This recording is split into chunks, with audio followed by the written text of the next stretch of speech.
abandono por el Estado, violencia callejera, en fin, que tienen como proyecto de vida ser bailarines de salsa y vivir de la salsa, que es una industria hoy en día fuerte a nivel internacional, el baile colombiano de la salsa. Y la tercera población es niños, niñas y adolescentes de etnia afro, descendiente especialmente de ladrilleros, Valle del Cauca, que también están vulnerables a una serie de condiciones que por la geografía y por las condiciones sociales del país, pues podrían escoger. Teniendo en cuenta el valor tan grande de su riqueza cultural, eso es como algo que diferencia a esta población, y es que ellos tienen ya en su ADN ese factor arte. Tal vez no lo saben o no lo descubren fácilmente, pero nosotros sabemos que esa riqueza cultural es un plus allí, es más que un plus, es como una medicina que ya llevan incorporada. Ok, bueno, ahorita nos contabas que creaste una metodología muy puntual con la que trabajan con ellos. ¿Podrías contarnos de qué se trata ese modelo o esa metodología que ustedes utilizan? Sí, claro. Es una metodología que parte del interior hacia el exterior, parte de la vida emocional hacia la manifestación de la sanación en la vida. Tiene unas etapas. La primera es exploración, que es una etapa, son talleres, para verlo de forma sencilla, son, digamos, talleres, encuentros, bajo unos encuadres específicos que lo hacen terapéutico en un lugar específico, consignas específicas por parte de los talleristas y obviamente siempre a través de metodologías artísticas. En la exploración se explora historia de vida, siempre a través de elementos como pintura, papelillo, dibujo, color, y es volver a nuestra historia, ¿no? A nuestra esencia. En encarnación es pasar esa historia o esa parte de la historia que nos está hablando y que salió en esta etapa anterior al cuerpo, pasarla a un lenguaje corporal, ya sea a través de una canción, un rap, un movimiento, un paso, un personaje. Elaboración, esta es como la parte, no, elaboración va después. Luego sigue escenificación. En escenificación lo que se hace es tomar esas historias que ya han sido corporizadas o encarnadas y crear algo común. Ahí aplica la universalidad porque ya no es tu historia, lo que te pasó a vos, sino que son nuestras historias y es esta obra que queremos mostrar. En la etapa de escenificación, que es mi favorita, se muestra como un producto artístico. En el caso de Mi cuerpo es mi historia, así se llamó la obra, y era una obra de danza teatro con muchos elementos, y eran todo lo que se veía en el escenario eran historias de lo que realmente les había pasado a las niñas. Después, elaboración.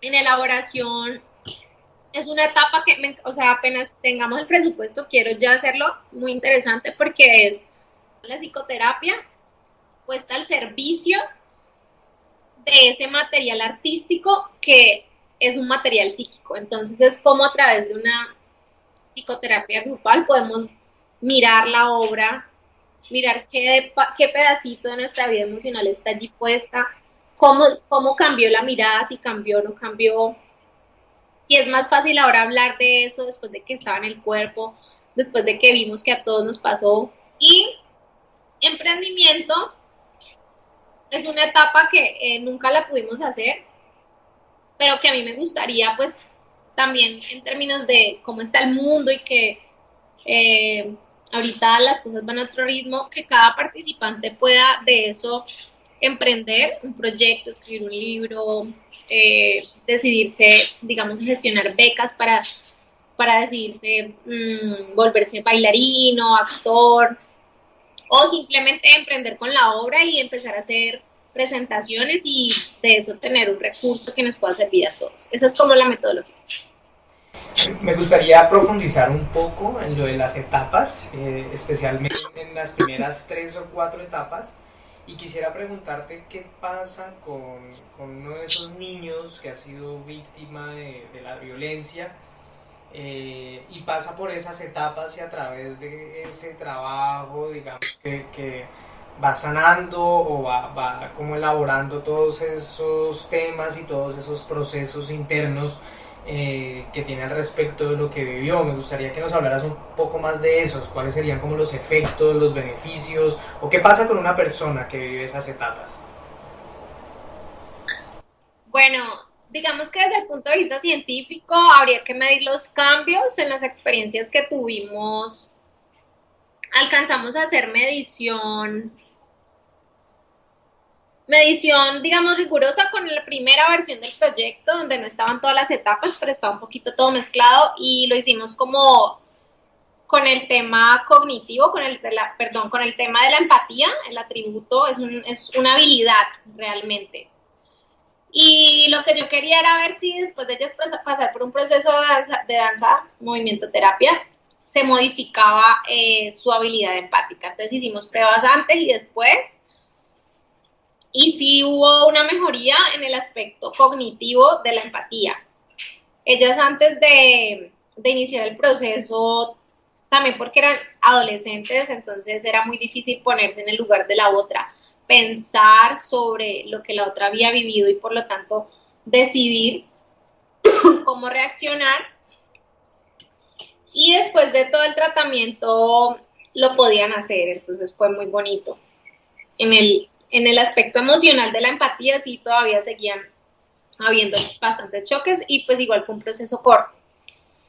Y a nivel observacional, en la segunda versión del proyecto fue muy, muy hermoso porque hicimos varias obras. Desde la primera, ver cómo en la última obra había mucha más confianza escénica, como esas ganas de estar allí, menos miedo.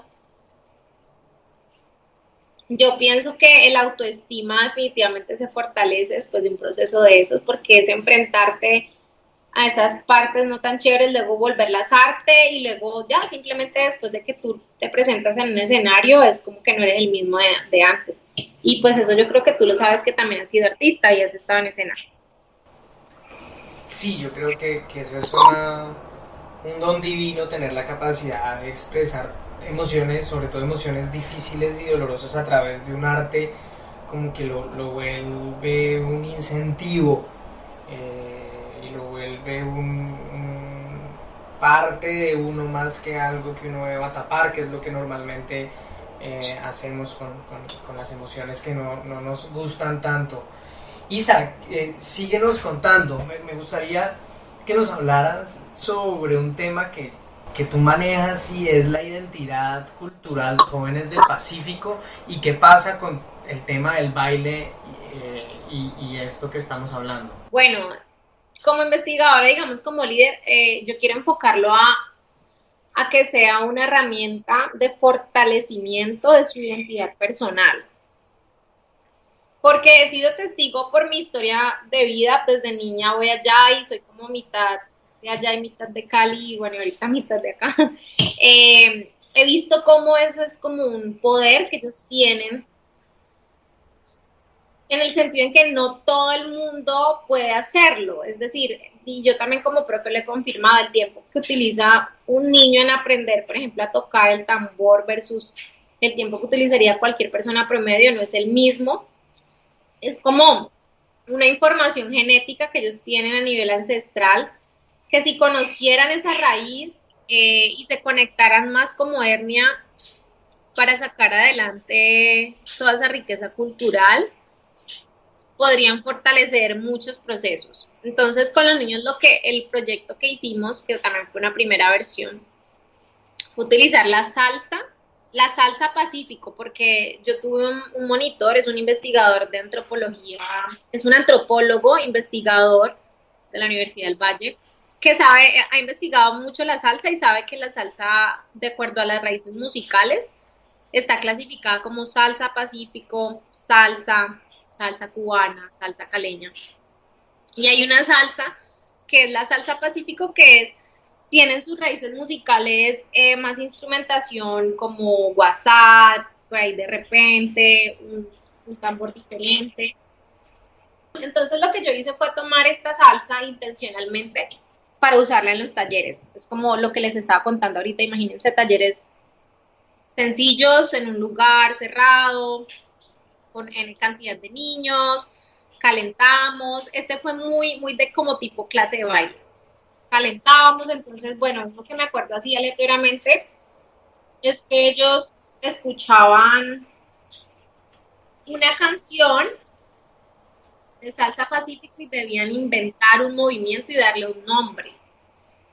Entonces ellos eran muy ágiles y lo inventaban rápido, inventaban un montón de movimientos y después yo cogía como esos fragmentos y yo inventaba una coreografía entre todos. Entonces, después, por ejemplo, en otro taller, el taller era una fogata y era leer la letra de una canción de salsa de Yuri Buenaventura que se llama Herencia Africana. Ese taller fue súper especial y creo que nunca lo voy a olvidar. Y la letra es muy explícita.